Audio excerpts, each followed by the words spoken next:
সংগ্রাম একটাই, জনগণের দাবি দেওয়া নিয়ে। অনেকে মনে করে বোধহয় সমস্যাটা বিএনপি।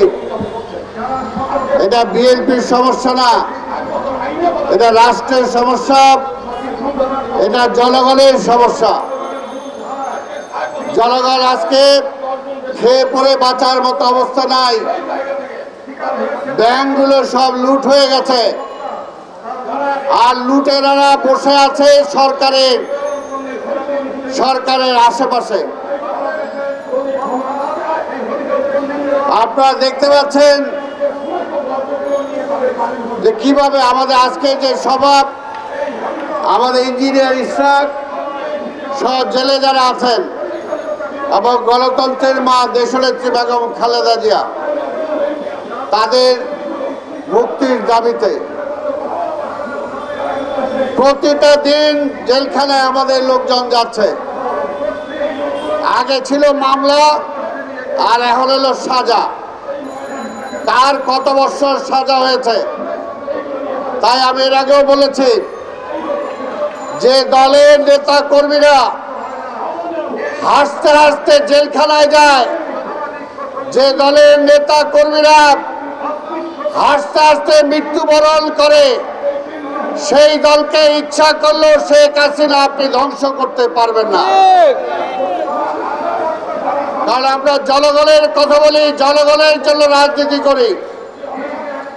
বিএনপির ক্ষমতায় যাওয়ার জন্য রাজনীতি না, আমরা ভোটের অধিকার ফিরে পাওয়ার জন্যই আমরা আজকে স্লোগান দিচ্ছি। রাষ্ট্রের মালিকানা আজকে লোপাট হয়ে যাচ্ছে। সংসদের 4 জন এমপি আজকে বিদেশি শ্রমবাজার, বিশেষ করে মালয়েশিয়া, এক একজন থেকে 6 লাখ, 7 লাখ, 8 লাখ করে টাকা নিয়েছেন। কয়েকশো কোটি টাকা লোপাট করে নিয়ে গেছেন, কিন্তু সেই শ্রমিকদের এখনো পাঠানো হয় নাই। তাদের কি গ্রেপ্তার করছেন? গ্রেপ্তার করেন ইশরাকরে, গ্রেপ্তার করেন আমাদের বিএনপির নেতা কর্মীদেরকে। এই সমস্ত গ্রেপ্তার করে সমস্যার সমাধান হবে না।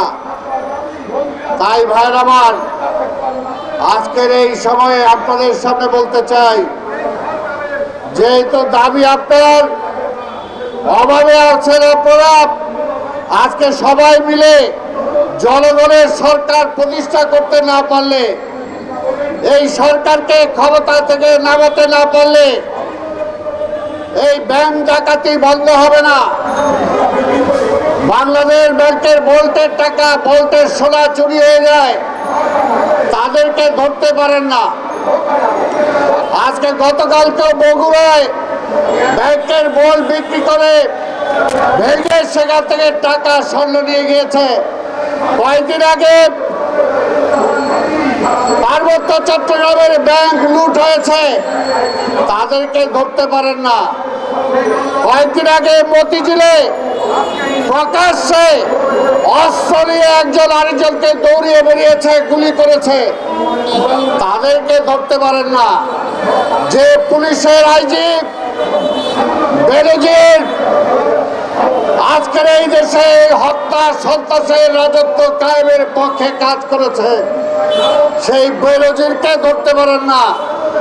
আর বিএনপি নেতা কর্মীদের ধরার জন্য ব্যস্ত থাকেন, কোনো লাভ হবে না। শেষ পর্যন্ত গদি রক্ষা হবে না। ইনশাল্লাহ এই দেশের জনগণ আবার রাস্তায় নেমে আসবে জনগণের মুক্তির দাবিতে, এবং সেই আন্দোলনের নেতৃত্ব দেবে আমাদের নেতা দেশনায়ক তারেক রহমান। তার নেতৃত্বে এই চলমান আন্দোলনে